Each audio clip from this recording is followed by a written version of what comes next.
In this Kittl tutorial, I'm going to walk through how you can export an image. So let's create an image here real quick. I'm going to go over here to the left-hand side. I'm going to click on the Create button. And then I have an option here to select my artboard. I'll just select a t-shirt here.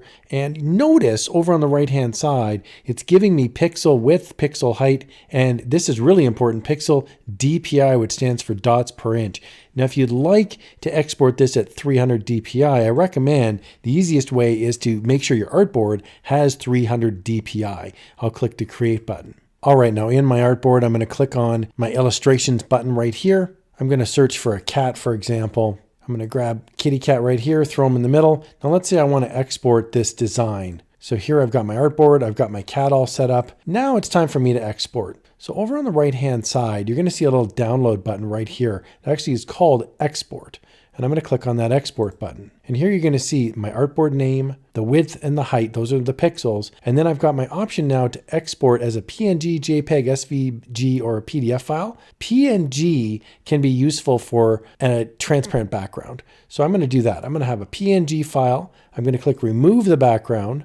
I'm going to click Optimize Quality, and then right here, this is where I can increase or decrease my DPI, which is my dots per inch. So I could go down to 72, for example. It'll give me the export size, or I could go all the way up to, say, 500 or 600 DPI. There's really not much point in going above 300 DPI. 300 DPI is really good, gets you a very large size, great for a t-shirt or a poster.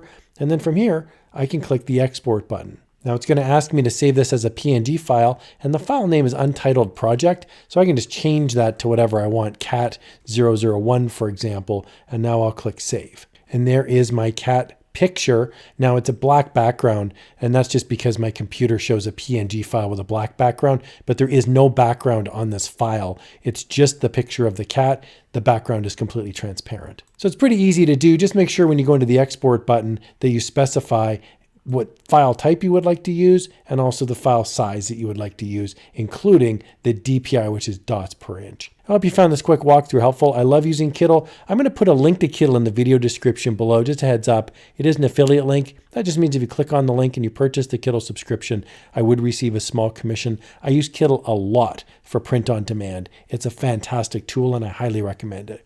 Here's another video where you can have some fun using Kittl.